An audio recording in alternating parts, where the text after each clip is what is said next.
Hey there, my name's Joe Keyport, and you're listening to the Ear Coffee Podcast.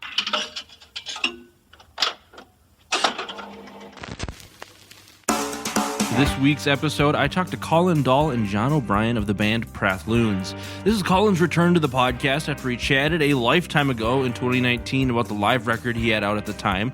Now they're back to discuss the band's first full length in 4 years, The Kansas Wind, a sprawling 45-minute blend of indie and emo. During our conversation, we discussed the album's writing and the growth of the band as a more collaborative unit.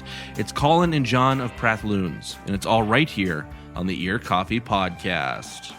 Colin, welcome back to the show. Thanks, yeah. And John, welcome. I think you've never been on the podcast before. I have not. Thank you for having me. You just forget at this point after so many episodes and so many years of interviewing bands. Well, so how's it going? Feeling good today. Feeling good? Yeah. Well, that's good. We're chilling. Well rested. Well, can you quick just introduce yourselves and who you are again, as I kind of mentioned at the top here. Colin, you've been on the show. We talked about Liveloons from 2019. Yeah, an eternity ago. Yeah, a whole lifetime at this point. For real, yeah. Losing track of time. And so just want to introduce yourselves and what you do and what Prathloons is. Sure. Yeah, my name's Colin Dahl. I started the Prathloons moniker. It's hard to remember now. I think I made it something in 2016, a compilation of sorts, and have kept the moniker ever since. And I'm just kind of writing songs under that, and that's keeping it going even post COVID. Yeah, and since because I think Prathloons, like the very first Loon stuff was just solo, Colin stuff, and anything in like a band capacity that we've like played, I have I've taken part in playing guitar. Liveloons actually did not have me on it because there were conflicting tour schedules. Sure. Yeah. But yeah, I mean, I've known Colin for I want to say 10 years, just through Twitter. I grew up in Michigan, and Colin is actually a huge part of why I moved to Minneapolis, because we just knew each other, and It's weird to think about. I know the trajectory of our friendship. Yeah, we were just mutuals on Twitter, and our whole friend group would always share music and stuff. And I wanted to move out of Michigan, and I knew that Colin lived here, so then I I moved here, and then we started making some music, and it's been it's been fame and fortune ever since. Absolutely, getting that DIY money. Yeah. Well, so we're here to talk about The Kansas Wind, which is your first record in 4 years outside of the Liveloon stuff, which is even crazier to think about. Yeah, honestly. You released your self-titled in 2018, I believe. In November. Yeah. So how does it feel to have that record out? Oh, it's very, very good, because it's we started tracking the songs pre-COVID, January of 2020. We had the first session of tracking. We tracked this album in only two sessions, but they took place a year and a half apart from each other. So they're very separated, and we're hoping from a listener's perspective, it's not you can't tell oh, this is a different snare drum than the one over here. I haven't noticed in my listening over the last few days. Obviously I mixed a good portion of this album with Matt Ciani, who plays bass in the band and has mixed and produced my records. He's been on, or a creative partner of yours for a really long time. Yeah, since Yowing stuff or even when I was in high school, 2008, I think he recorded my first thing to tape. And sorry, I lost my train of thought there. And because we just had so many, the recording sessions were very long and far apart from each other. And during the mixing process, I listened to it a lot.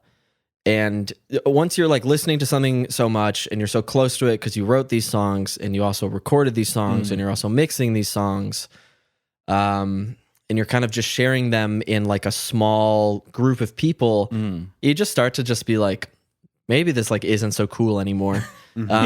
So I think I listened to it yesterday morning. Just on Apple Music. Yeah. Because I've been listening to it on my phone forever. Yeah. But for whatever reason, searching on Apple Music and finding it on there. The novelty. Yeah, that's honestly the word. It's so cool. Yeah. So I listened to it then, and being, I don't know, quote unquote removed from it. It was like I was super proud of it, and I just kind of felt like all of the time we were given, without the pressure of, oh, there's a release show, or there's, that back of your head competitive nature of like other bands in the scene are doing this, so now we have to go and do this now.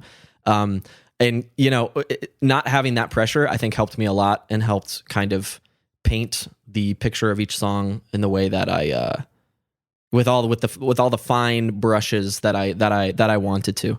And I didn't feel like I went quite as overboard as I maybe did on like the self-titled record.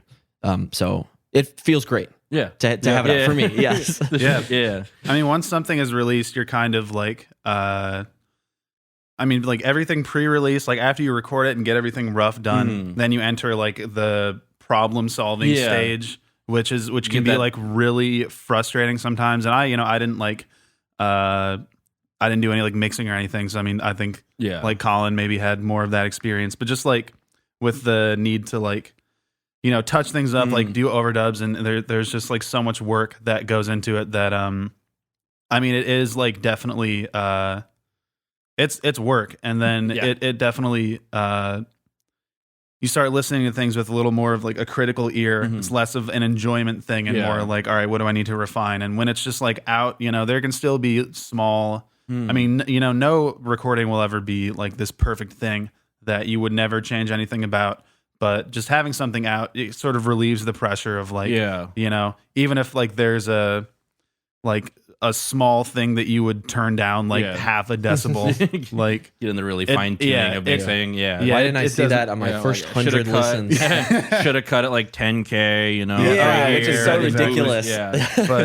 But I mean, as a full thing, I also listened to it. The day it came out, just at work, and it was a really we're getting the streaming farm. No joke. It's a joke. Get your special Spotify so you can run your records. Guys, you need to like play it when you fall asleep, but like don't have the volume muted because it.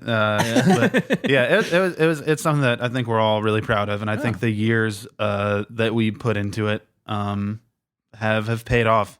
Like literally years. Yeah. Straight up. That's crazy. Feels like we've been working on it forever.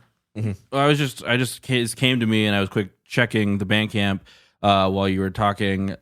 Chagrin, it was on Prathloons, which Chagrin is an ancient song. I know. I was about to ask like how long have these songs been in the making, because your first recording session was 2020, like January. So many J months. So you've been working on this for a long time then. Yeah, Chagrin. I mean, when we started playing, when I like assembled the local, the Minneapolis chapter of Prathloons, I think I had that song written, and that was mid 2018. Okay. And like we've been playing that live, like probably in almost every show that we've played. So that's an old one, and it was kind of weird to decide to put it on the record, but it has a place. It's kind of, it's a foot tapper, and it's a song that, I don't know, is close to us. So we totally, it's got to wind up somewhere. Yeah, that's true. If we did put it on this one, I don't know if we'd want to put it on the one after. It wouldn't. Yeah. It was a good welcome back to Prathloons, because it popped up when I woke up one morning when Wes and I was recording a different kind of podcast, and I was like, oh shit, there's a Prathloons song out. And like it was like, oh sweet, it just reminded me that the band existed after COVID, and you just like forget everyone locally. You hadn't seen them in like a year and a half at that point. Okay, and it was like a really good return. Okay, that's a relief to hear that, in my opinion. Because with that song being the first single, I think I wrestled a little bit with like, geez, like we've been playing it for years and years, and it's like, is it it was on Prathloons, and it's like, is it really a new song? But I think you're sharing your perspective really helped, because it was a familiar tune, but it's like a proper studio recording announcing a proper record. So I think in hindsight it ended up being okay. What else? Like, so that song has been around a while. So were you also playing out other songs on the record kind of leading up to this in writing, or when did like a bulk of like the writing for the Kansas Wind take place? Kansas Wind writing was like what? It was like fall of 2019 or something. Because I remember playing like Talker, and I remember playing Chagrin like around the same time, and Resemblance of Mercy, because those were the first three songs for the first session. So those kind of came, the writing or like the lyric writing and the structure of the song would kind of just be like me, and then I would show it to John, and then it would be like it would become like a solo song with additional guitar from John. But then when we would bring it to the band, it would become, you know, a whole different thing. Yeah. And for the first record, we decided to kind of demo some things like remotely, like practicing Crosshatch was almost entirely done. Like the demo of it, like Nico drummed on it from Cleveland and Matt played bass on it from Chicago and we played there. But then when we came to the studio in Chicago all together, we kind of tried to recreate what was on the demo, which was gave me peace of mind as the songwriter, but felt a little bit creatively limiting. Okay. Which we can touch on a bit more later. But yeah, the first session was a little more by the books. Okay. And that was, I mean, yeah, the writing took place years ago. It's like to say 3 years ago is just so, it's just wild. Nuts. Yeah. I've never worked on music for that long ever. Okay. I mean, when I first started writing shit, it was like, you know, I would record something and then like release it the next day. Yeah. Like, this is the way to do it. But it's like, I'm definitely more fond of the idea of like kind of letting, I hate to describe it as marinating because it just like makes me think of food and like water or something. But to kind of let the ideas kind of marinate a little bit. Totally. And it's like, it's got stuff has to, that's kind of the only effective way to counteract recency bias, you know? Like just letting things stand the test of time, because everyone like who makes anything knows what it feels like to make something new and think like, all right, this is the best thing like I've ever done. And and then like as time, you know, when the further you are removed from something, you can kind of see the limitations of it. But just taking time on what you do is really the only way that I've have found works to fight I'm happy against that. to recently have found a admiration for that. Mhm. That's nice.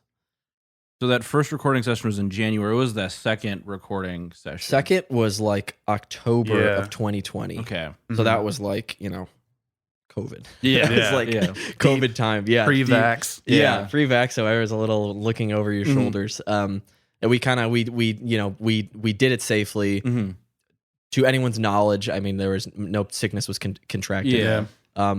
What I remember most about that weekend is like, I think we had a lot to drink that weekend because it was just like, for me, it like kind of just felt like, oh my God, like someone let me out. Yeah. And it's just like, and we also, it's not like we could really go places. That's like, all right, that's we're just gonna stay in the house. yeah, right. Stay in the house and just like go to the park. Yeah. Yeah. We Played did a lot of disc golf that year. Yeah. Like, Yeah. For real. Yeah. There wasn't a lot to do except like, that second session was definitely like, that was when we recorded practicing Crosshatch. And others I can't remember the titles of right now. But Talker, we did. No, Talker was first session. Talker was the first one. Talker was the first session. Man, I'm like really drawing a blank. Well, you know, I think if they're getting mixed up for you, then I don't think you have to worry about listeners noticing the discrepancies. Yeah, that weekend was like fleeting, but happy with what we tracked because like Crosshatch is like feels the most like single-y a Prathloons song has been, in my opinion. And it's like I was really excited to put that one out as a single because it like was new to everybody else too, and that felt a lot better. And then I think I came back from that session and I think I did not have enough water to drink and I contracted a kidney stone. It was the fucking worst pain I've ever felt in my life. That doesn't that doesn't relate to the music at all. I didn't the album has nothing to do with the kidney stone. Didn't suffer for your art there. Yeah. No, it wasn't like, but I must go. No, it was just a bad thing that happened around that that era of recording the Kansas Wind. Yeah. But after those two sessions and all of those songs were tracked at that time. So that was good. Did you find the second session was a little more freeing? Because you mentioned that first session was a little more rigid as you were trying to do stuff to demos. Yeah. You feel that a little freeing or looser for you? Or I think they both kind of felt pretty like let's play the demos because we have to really use this time together well. Yeah. And like the organization part of my brain and like the band leader part of my brain was like, I don't want to just like fuck around and like record things that, we're going to be like, to when we returned back to our places in the Midwest. Yeah. So I felt that it was comfortable for me, but definitely like kind of wish as a band leader that the room was a little more collaborative. And that's a conversation John and I had like when we returned to record like more music just a month or 2 months ago or something like that. We had the conversation about like collaboration and how sometimes we'll work so hard on a demo remotely and then we get into the room and it's somebody else has an idea and then we decide to go with that. And like how nice and how freeing and like refreshing that can feel. Yeah. And I kind of was able to kind of let go of some of that like my song feeling. Yeah. I don't know if you have. It's just like the idea of like demo-itis. I think anyone that like spends a lot of time on a demo, it's like super easy to overcommit to something that was put down, and you get like tunnel vision. And I think with especially like with the newest like Loon stuff, because we have recorded like a good amount of like almost all of the next it's thing. Pretty much it's essentially complete. The next album is like basically done. Hoping that doesn't take 3 years. Yeah, probably not 3 years. But the recording of that one was I think it's sort of like the ethos of just getting in a room and like seeing what happens. Did like it was carried over from that second like Kansas Wind session. And I think we just have a lot of trust in each other as musicians. Yeah, definitely a better understanding of what's going to be brought after this being our fifth, sixth time doing this. Yeah, so like we all know how we play, and it's just fun to kind of go in like with the most recent with like the most recent stuff. I would like have listened to the demos of just like Colin playing a lot, but I would purposefully like not really have a part.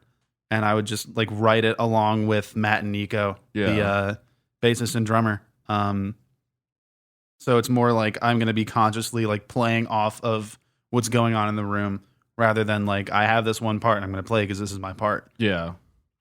And I think that's a refreshing take. Yeah, and it leads to songs like going places that you would never like have suspected them to go, and like that surprise, that like just genuine like curiosity of making music is something that I think we value a lot, especially like recently. And I think that any stuff going forward will probably only reflect that more. Yeah, I hope so too. Was there a song on the album that while you were recording it kind of changed from because of that more collaborative second session where you're just like suddenly it was a suggestion was made and it went off, or is that more talking recently? I think John's point is more recently, okay, but that's not why we're here. That's fair. That's for fair. Next time. Well, yeah, we'll talk with the next release. Yeah. But I think the very end of like that Kansas Wind, Matthew I'm Flying suite that's on the album. I mean, like I think the Matthew goes on for like 9 minutes or something like that, and like that like wasn't the plan. Okay, but I think like the four of us were just kind of got to be just like a meditative single note thing. And I don't know, I think I had been listening to like Transatlanticism a lot lately. And like just like that, like on like the title track when they just like do that one riff for a really long time. I was probably just like trying to bite that. Like how the drum just kind of does the same thing, but gets louder. Obviously we didn't go into it being like this is the 10-minute song. This is what's going to close out the record. But that's just kind of like what it ended up being. And I don't know. There was a moment in mixing where I was like, it's cheesy. We'll just fade it out. But then I don't know. I think we ended up doing like that little like trumpet bit that was like a callback to the melody from the track before, and that kind of felt like a good finale for me. So I think definitely the just kind of the ending bliss out. That was what I was thinking of as well. And there was also a version of, was it Talker, that was like really similar. It was like when there was a take of Talker where like we missed a cue at the end and accidentally just played like the last part of that song for 10 minutes. That was like the session. That was like the session before. Yeah. Right. So The I think January that, 20, the yeah, pre-COVID there session. was some like I don't know, that might have It's out there. like The lost tape. it's The lost out tape. there in a Logic project The file B-sides somewhere. reissue. But that, or, yeah, outtakes and reissues. that was like a pre what's the word, like a premonition of, Yeah. of what was to come. Exactly. Yeah. What was to come 10 months later. Yeah, discovered how fun it is to play one part for 10 minutes. Yeah, you know, it's Yeah. the magic of collaboration. Mm-hmm. Had you recorded a full band before? You kind of, I think you alerted to it, but I was looking through like liner notes again. And I was prepping, and this was the first time I saw a list of musicians. Sure. Usually, it was just everything was mixed, like recorded, Right. with Colin and then Matt. Yeah. Here and there. There were, I think, White Whitney and Lightbulb on the self-titled were like the studio band, which we've been referring to now. Mm-hmm. But all the other songs on the self-titled were just like me kind of doing those things, or John adding a part to it, or my friend Cleo playing bass on a song. So it was just kind of like, Sporadically. I know this person does Yeah. this. I need this part because I can't play it like this. But yeah, like the self-titled album was like much more like an experiment for me in like what I can do, and in album format and with the recording knowledge that I have. But it was definitely conscious to like for Kansas Wind to make it more of like a this piece of music was created by this group of people, and like that's it. Unfortunately, it didn't end up being like, and these songs were created in a week, all in the same room, all at the same time live, just given how the live band is located and with COVID and all that. But still, I think the idea holds true. How is it then to record that way? Because this was fully a full like band project. Then, whether it was for you as a band leader, or John for you as being a live member who is more substantially involved in the process.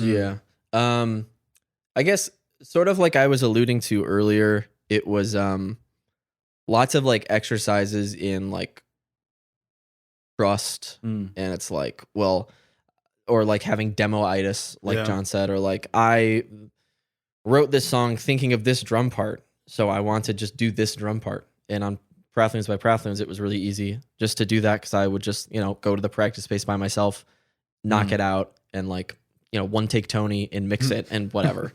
So it's like recording it with band members that are capital B band members. It was like a little, it was scary sometimes to not have the control that I like, or the control that I'm used to, but just to it allowed me to let go a little bit, which John was saying earlier, just like allows for more collaboration, and just to kind of make this feel like less that I'm like barking commands at people during writing, or trying to communicate what I have in my head, which can sometimes be a problem, and just kind of letting these people do their thing. And I feel like I was successful in being able to let that go. So it felt good. Yeah, you get real used to the drive to Chicago, Yeah, it happens a lot. It's because that's where we record. That's where all the gear is. Yeah, lucky for Matt, he does not have to drive. He doesn't have to go anywhere. Yeah, we go to him. Yeah. Yeah, and there's something to be said for like the event of like going to a space with the sole intention of like, all right, we're gonna like do this. We're gonna make music. Yeah, It's like, it's like how people say like, if you want to sleep better at night, then like take a TV and computer like out of your room, just make your room the only place where you sleep, so then you sleep better. The same thing kind of applies to like creative, a creative space, and driving 6 hours, like just knowing like I have to do this in this weekend because I got to work on Monday. Yeah. That's how like it is. that'll definitely like get you in the mindset. That's why we do like just a Saturday 12-hour day and record 4 songs. Yeah. And then just like leave, which is like why describing earlier, I was like so into the demos. Yeah. Like, okay, we have to study because if something is bad, we have to allow ourselves all this time. That was like when the band West and I play in National Park Service. We recorded our debut over the pandemic. And we like here the night before, like running horn lines. Like we have 2 days. Like, it's like the need to do it and the need to do it right. Yeah. Yeah. I don't know, the crunch, it's a double-edged sword. Like it'll really like, I mean, you'll get really familiar with something, but I think you just got to like recognize when not to crunch. Have you like so like the most recent session we had, I kind of described as like jammy. Yeah. But I think I was like telling somebody who like isn't a musician, I was like, we were just jamming. And then like somehow he like now thinks I play in like a jam band. Grateful Dead. Yeah, I have to be really careful now, like talking about jamming. But like, it felt like in the most recent session we were jamming. It does work with all the live records you've put out. You know, just Prathloons live those, live at 79. Like, live loons. There was a little jamming happening then. But that was just still such a funny set. We were just talking about that last night. Playing to no one. So like, we've all been there. Yeah, we've all been there.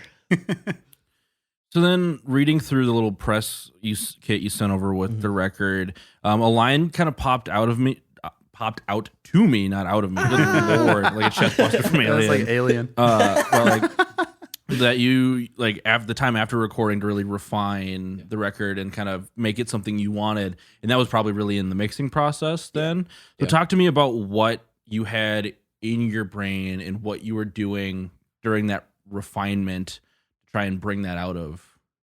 So when we get together for the recording sessions in Chicago, it's like we're just, capital B basic tracking. And because we don't really have time to listen back to the songs on a nice set of speakers in the room and just kind of chill and be like, oh, this part could use this or this part could use this.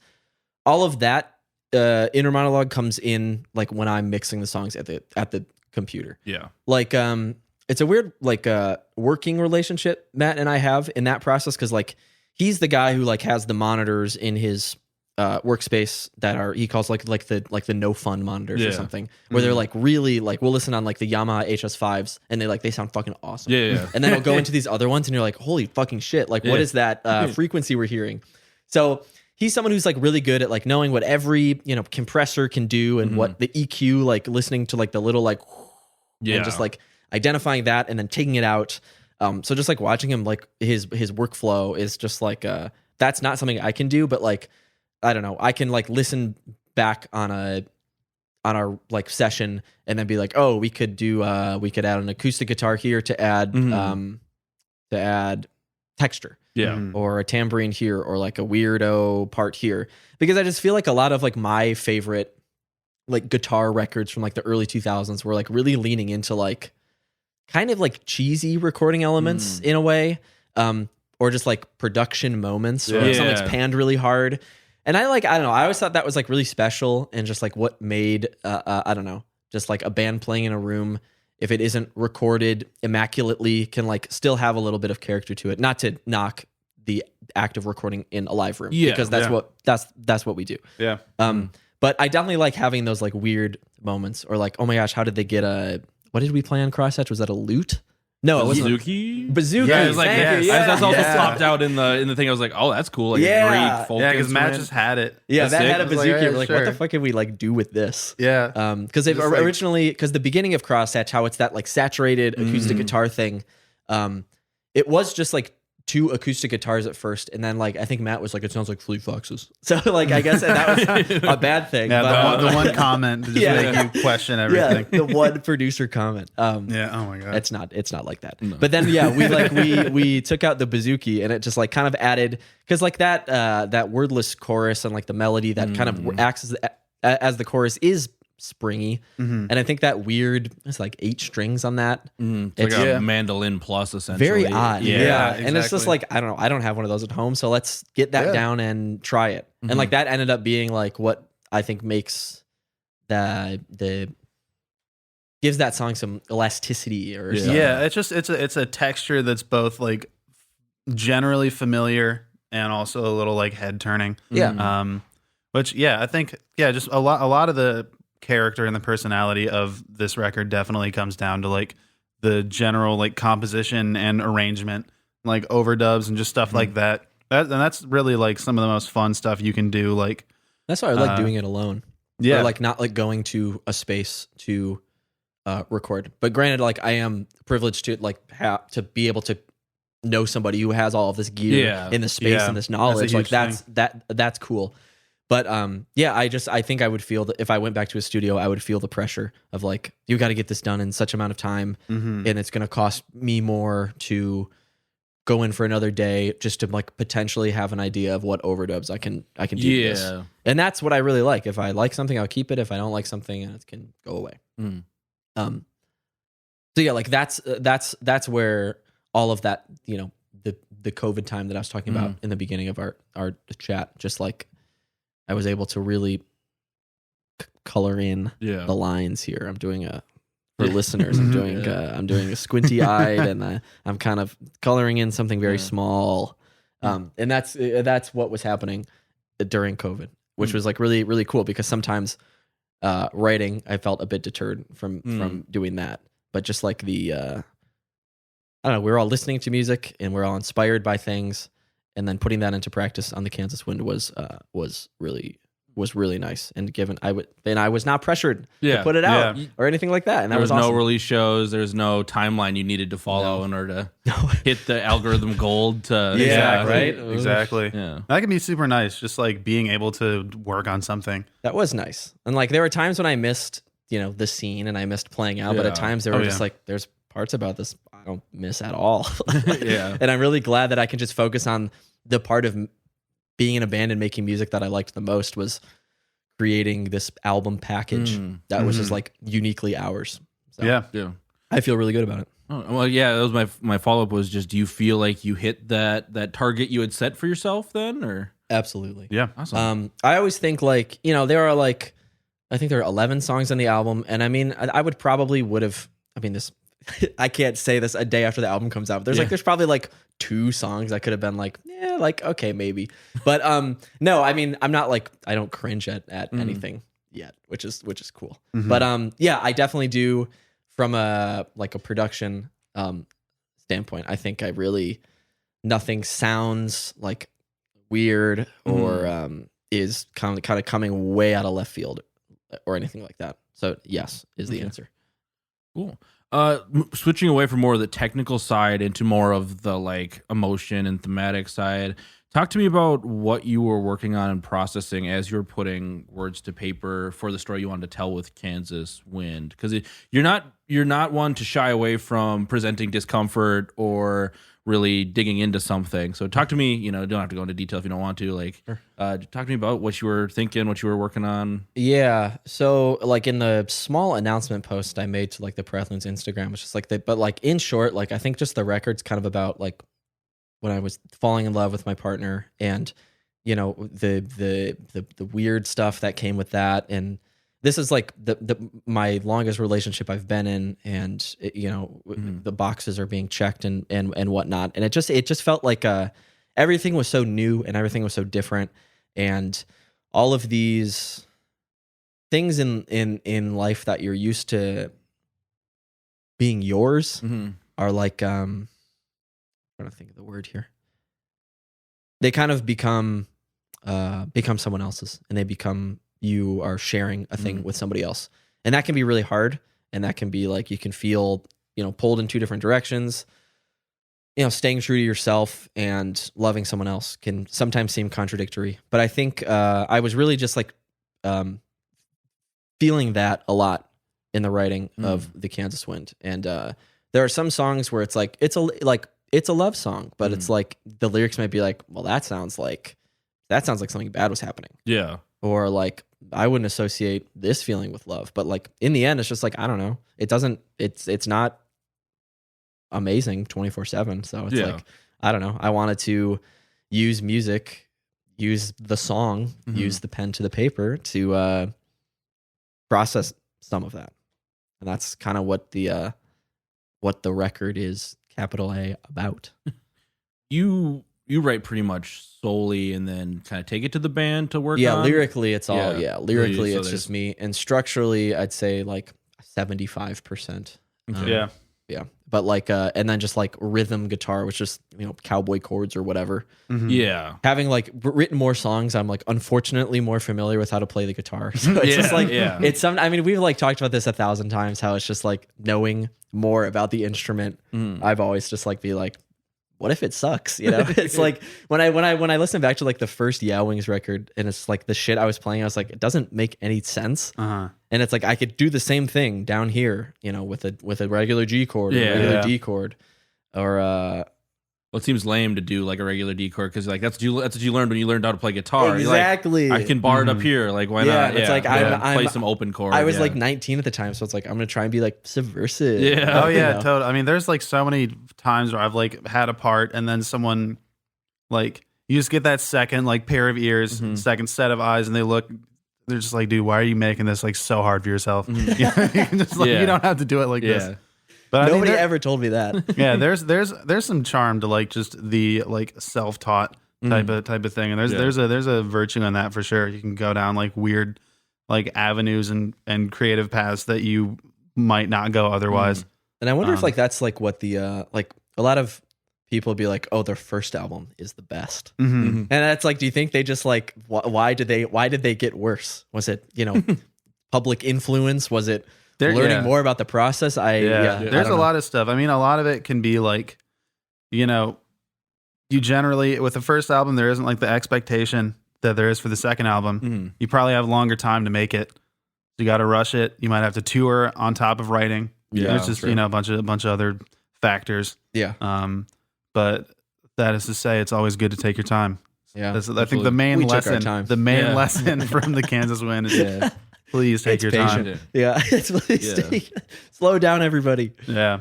I did want to dig into a couple of the songs from the album, primarily the two singles, and then we kind of already talked about the closer, but a little bit more on the closer. Sure. So the first single you released is Chagrin, which was out prior with the Live Loons, and it's been a song that you've had for a long time. But an ancient song. Yeah, talk to me about that song and why you felt that was the return for. I know we kind of touched on it already, but like, a little deeper as to why you felt that was the first return song for Prathloons when promoting, the Kansas Wind. Yeah, that one felt like, I think thematically, that song is really not so much about my relationship, and was kind of, I was writing a lot about, I mean, I write a lot of shit about just like my childhood and like the things I went through then. And it's like, people say like, your childhood sounds idyllic. And it's like, yeah, like, boys playing in the woods and like building forts and LARPing or whatever. Like, like that sounds cool. But like, I don't know, there are, when you internalize a lot of this stuff or you look back on it 15, 20 years later, it's like, well, that was kind of fucked up. Yeah. Or like, maybe that person was not my friend. And that's a weird thing to do to, when everybody's 12, 13 years old. It's like odd.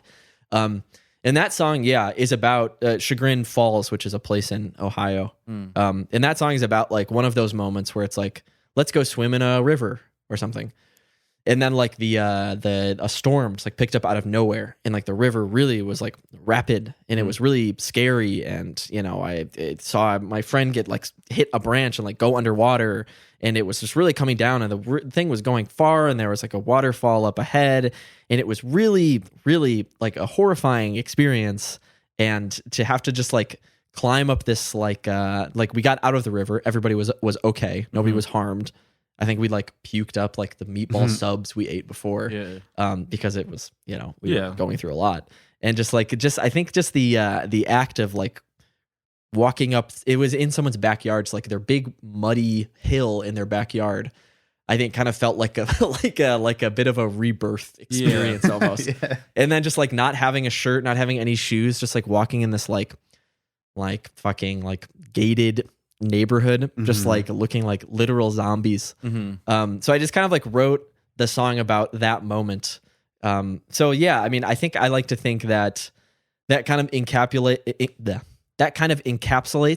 the kind of childhood was fun, but maybe it wasn't thing, which is just like a theme of my music.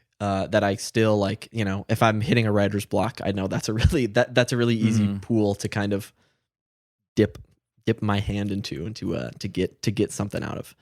So that felt like a good single from the record for those reasons. Moving on then to Practicing the Crosshatch, which was the second single, also you put out a music video for, which I believe is your first music video as well. Is Prathloons, or we did a music video for White White Whitney okay, on the self-title, but that was I 4 years ago. Yeah, I looked on. I didn't see it on the Prathloons like YouTube page. Yeah, I probably should have just searched for it. Disorganized. It's no biggie. No worries. Second one, the same director too. Okay, yeah. So first, talk to me about that song specifically, and then we can move on to the music video and kind of where that concept came from. Yeah, Crosshatch is definitely one of those love songs. It's definitely a love song. Kind of wrote it about when my partner and I moved in together, which was, literally like the country shut down for COVID like 2 weeks later. So it was a super immersive new thing for me. Like, it's one thing to move in with your partner. It's a big thing, but also it's COVID and nobody's going anywhere. Yeah. So it was really immersive, and I found solace in the song. And while thematically it is kind of, it's about some growing pains. It's about some, questions that maybe you don't want an answer to. But the tune itself is like jovial, and the melody is bouncy, like we were talking about in the technical part of the conversation. And I think those two were kind of married nicely, and that makes me happy. We all like a song that sounds fun, but when you are reading the lyrics while you're listening along, you can kind of relate to it in a more intimate way. So I think that is nicely presented on that that single. Yeah. So then talk to me about the music video, because that was your second. You've worked with this director before. Yep. And if for people who haven't seen it yet, it's this blend of like there's two characters out in the middle of a field kind of running around. Then there's a guy editing and the crazy things that are happening with that. Like where did the concept come from? And so it is, I think the director Jonah and I, we like sat down together to kind of chat about ideas, and I think kind of like what we wanted visually before, we even storyboarded, before we even shot anything. And we kind of took solace in knowing that, we wanted to kind of live in like the abstract and kind of have these two storylines kind of be connected through like a feeling or by some kind of seemingly insignificant shared experience, without it kind of being a little too like obvious, like they're not literally coming together and shaking hands or something like that. So yeah, I think the two storylines are connected through some kind of feeling. Maybe not sure what it is, but I kind of liked how it lived in a pretty image. Yeah. And I'm glad a cat made an appearance, because I love my cat, and I love all cats. Yeah. So true. Yeah. And then finally you have essentially they're kind of paired together, which is the self-titled track, and then Matt, I'm Flying. Yeah, Matthew, I'm Flying. Excuse me. In this big 13-minute final opus. Yeah. So we talked earlier, and Matthew, I'm Flying was not intended to be a 10-minute long song. But like, what were you thinking then rounding? So did the two songs originally pair together and then from there built out, or? Yeah, it did. It came together. The 13-minute whole thing was definitely, like, as I said earlier, like was not intentional.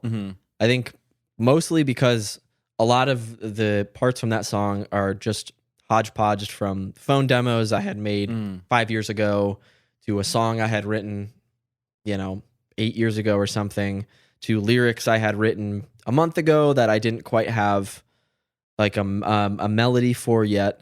So I think like that just kind of the I'll use the word we were talking about on the card, the epic, the epic nature of it. Yeah. We were just talking about how like it's really hard to like unironically use the word epic. Yeah. Because it's just like, I don't know, just like I already it's just kind of like it's take been it over. tainted by like the late 2000s. Yeah, right. Can't do it. So I think that kind of fell into place, and I was really happy to have discovered that. I remember like a writing moment where I had some melody, and I was like, I wonder if that works over this guitar part. Mm-hmm. And since I was doing it all alone, I had to just, like record myself playing those 4 chords, and then like, play it back while I was doing this lead melody as best I could. And I was just like, I felt like when those 2 things came together, it just felt so like, it was happening in that moment. And I felt, it felt really good. And at that point I probably had, before the meditative 6-minute send off of the final track, I think I probably had 5 minutes of music, which is like cool enough for me. Yeah. And then the Death Cab for Cutie influence came in on that outro, and I was really, and I was just like pleased to do it because, like the Kansas Wind just feels so much like just like an album, and it's really like I mean it is, but it just like of all the stuff I've written before, it feels I can't help but feel a little like compilation-y. And like, despite the nature of the recording sessions, like I think this just feels really whole and together. Yeah. And I think the outro on that is just like, you don't have to listen intently to it. It's just like, it's just there. It's just on, and you can just like, if anything, just like use it as a breath of fresh air. I mean, you've been sitting and listening to something for 45 minutes or whatever it is, and it's like, time is valuable. Time is precious. Just I'm not demanding. You have to sit in a quiet room with the headphones and I was always bugged by just like some albums be like on the packaging they'll say like listen to this loud, and it's like I don't know, like, or you just I don't know listen to it at all. Dude. Listen to this shit with AirPods. I don't give a fuck. Listen to it with like cheap Apple earbuds. I'm constantly listening to things with AirPods these days. I'm loving them. When I listen to your environment. When I listened yesterday morning, when I was listening to it on Apple Music, and it's in lossless, just like I'm calling it such an experience, but it's like I don't know. I literally recorded that. And to listen to it like with the AirPods, it's such like a a not audiophile approved commercial product, but it's like I still hear like oh my gosh, like you could hear the amp hiss at the end of this song. That I didn't hear with my studio monitors or something. Yeah. Totally. It's nice. It's a nice little plus. It's for such a long song. It's a song that doesn't feel like it's 10 minutes in my listening. It's just like you're just like suddenly I'm just like whether it's like I mean you said a relief, but I like the idea of like sometimes when I listen to longer, especially when you like drony or like metal music and stuff, doom metal, you're like I like the fact that this is gonna be 20 minutes because there's gonna be some crazy shit in there. But it's gonna feel like 20 minutes, but this one I'll be like you'll get to the part where you finally hear that last phrase echoed a couple of times. And you're just like, oh, there's still just a minute and a half left to just to reflect almost. It is, and like I think to like relate like reflection, like you use the word reflection, and I just think of like I don't know, a body of water, and I've always associated my work with just how they kind of say like in a movie like rain will kind of signify like change or something. So I guess I just think like a collection of that and just like a big body of water, and just like my music is always so focused on the things that are changing in me, in the world that is changing around me. So I don't, to use your word for you to say like reflection on the last track is like really cool. It feels very validating in my like my subconscious effort in what I'm trying to relay in my songs. I do want to ask, this one just came to me, and it was something a question I had when I was listening, which was the beginning of About Trailing Riviera. What's that line that's spoken and that like it's pitched up? I'm like, that was definitely like a fun moment for me. I was like, what if?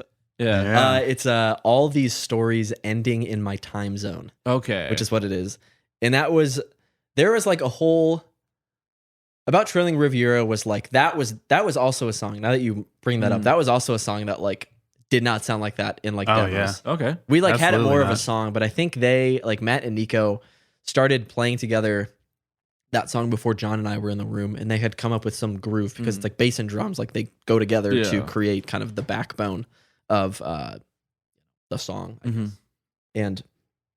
And we had kind of worked with that, and it's a little like funky. I don't know.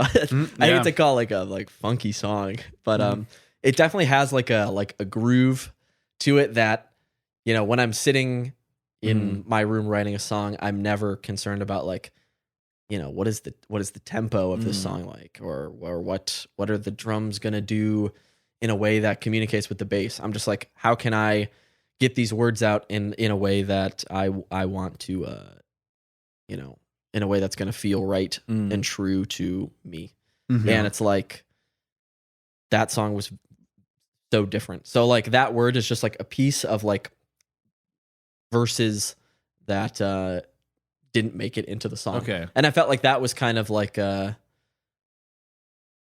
know, like when I talked about chagrin, like that's just like a story, you know, and it's just like I felt like that was kind of, that phrase kind of spoke to a lot of like the childhood memory songs that I write currently. It kind of like, to me, felt almost like a bit of like a cleanser halfway through too, just because like you thinking like Spinning Room hits at check 6. I got it pulled up here, which was like literally the song opens with "This is the halfway point," and like I'm like literally like that too. I was like, oh, this is like the halfway point of the record, and like this is where you like, well, if you buy the vinyl, we'll talk about that in a second. You'd be probably flipping the record over. It is, so actually, like, which is very funny, and that just like how it ended up working. It like wasn't like me like speaking to the listener, like breaking the fourth wall, not trying to be too cheeky with it. You're just like, that's funny. That's just how it ended up being. But I feel like a lot of the sequencing of my records are like kind of predictable or kind of the same. Not that it's a bad thing, but it's just like